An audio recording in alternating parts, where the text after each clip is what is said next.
Welcome to miniatures.de, your military miniatures magazine. In this issue, we are going to paint Caesar miniatures 1 to 72nd scale British infantry of World War II. We began by mixing our own battledress uniform color from artist acrylic paint, using Vallejo English uniform as a reference. Artist acrylics stick to soft plastics so well that we airbrushed the miniatures in this base color without the need for priming or undercoating. Then the faces and hands were painted flesh color using a simple mixture of yellow, red and white acrylic paint. Next, we mixed our own British standard camouflage color number 15, olive drab, from ivory black, vanadium yellow and titanium white. Number 15 olive drab was introduced in April 1944 as the new base color for vehicles, as well as steel helmets, dry pots, mortar tubes, hand grenades and other painted equipment.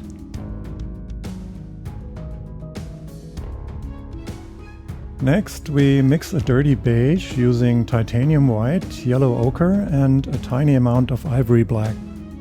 This is the most common color of the 1937 pattern web equipment, originally called khaki Blanco shade number 61, before it was renamed Blanco number 61 buff. Accordingly, we paint gaiters, waist belt, braces, ammunition pouches, haversack, water bottle carrier and bayonet frog in this color.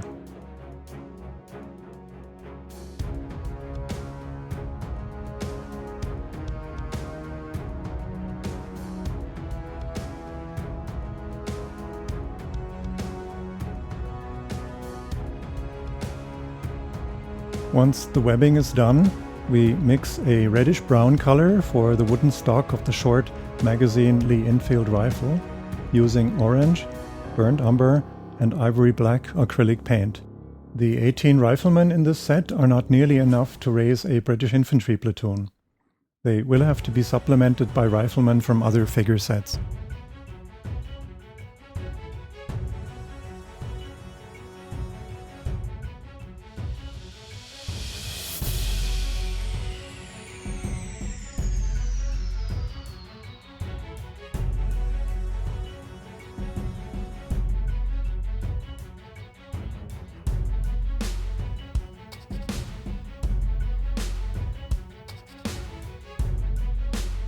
Next, we lighten our reddish-brown color with a little yellow ochre to create a lighter brown for the wooden helve of the entrenching tool. The wooden helve has a metal sleeve on one end and a bayonet adapter at the other, both of which need to be painted iron gray or gunmetal. Once all the base colors are blocked in, we give the miniatures a black-brown wash of highly diluted ivory black and burnt umber acrylic paint. We try to keep this wash off the faces and hands of the figures, because the flesh has been washed burnt sienna already. The black-brown wash will settle in the folds of the clothing and equipment, nicely shading them.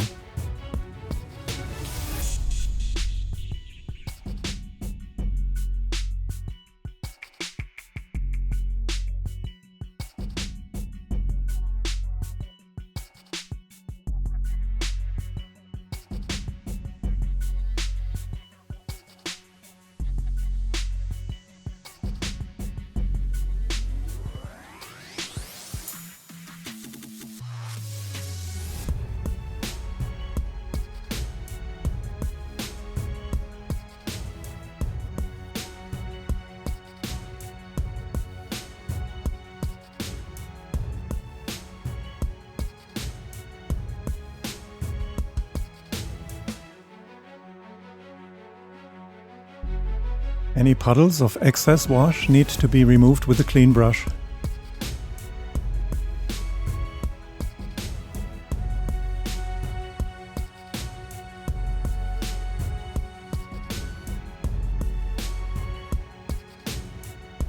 Once the wash has completely dried, we highlight and touch up any raised and exposed surfaces of the webbing with our original dirty beige color.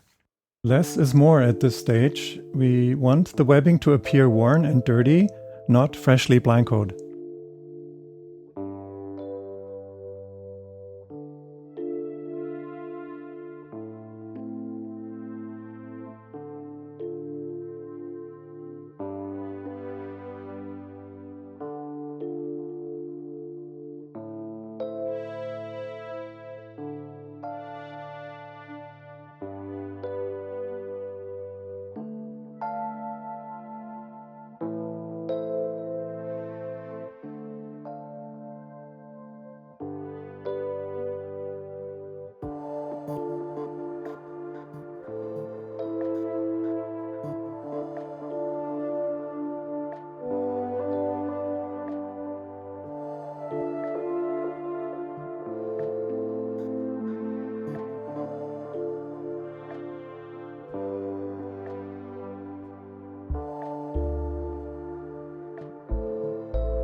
Next, we lighten our uniform base color with a little yellow ochre for highlighting the folds of the battledress uniform.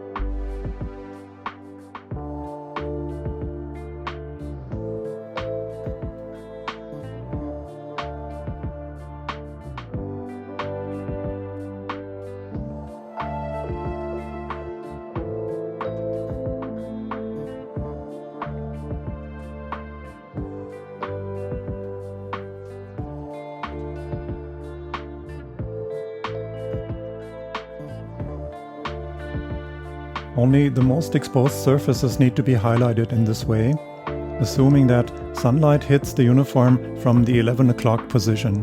These highlights will transition smoothly if very little diluted paint is applied in 2 or more thin layers.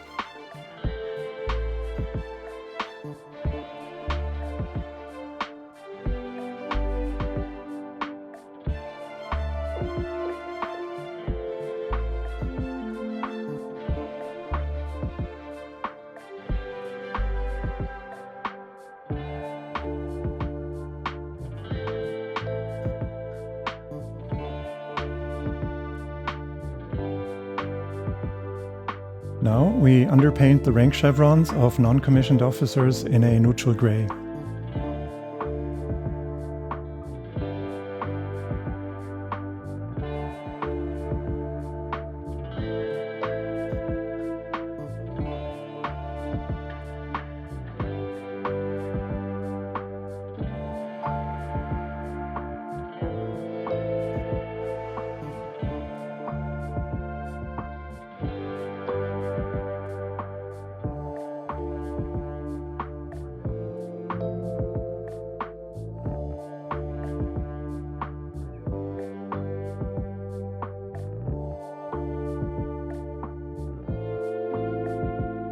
Using a very fine detail brush, we now apply off-white chevrons for the sergeant, corporals and lance corporals in the platoon.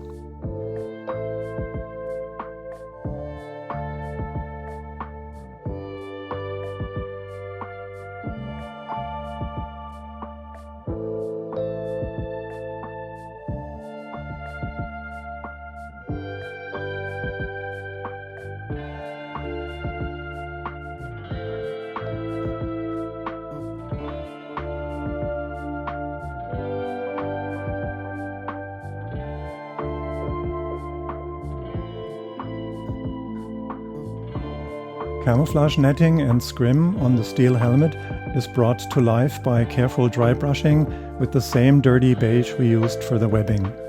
A little olive drab touch-up may be required later if the rim of the steel helmet is given a beige edge highlight in the process.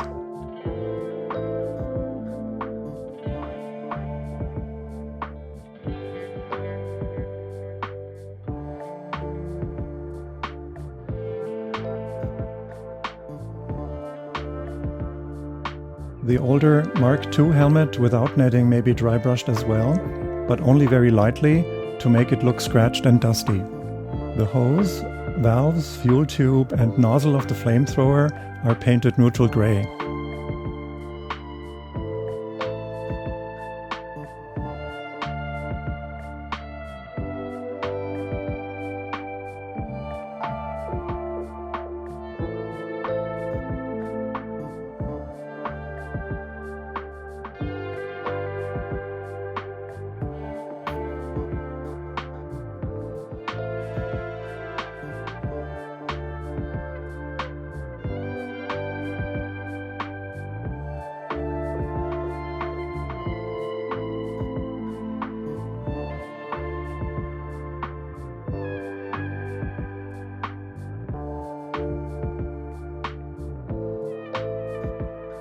Same neutral gray color is used to paint the blued steel parts of the SMLE rifle and Sten submachine guns.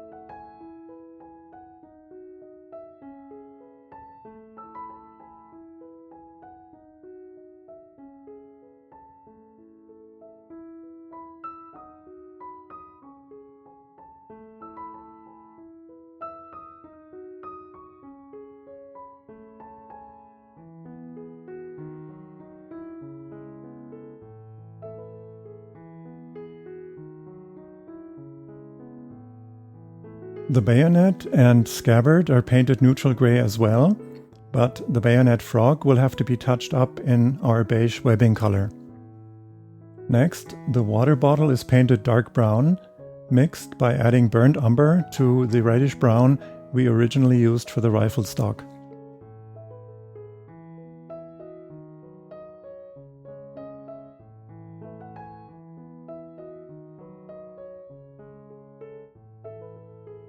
To add interest, the Scottish officer's map case is painted a darker beige webbing color, assuming that it has been issued separately from his other equipment.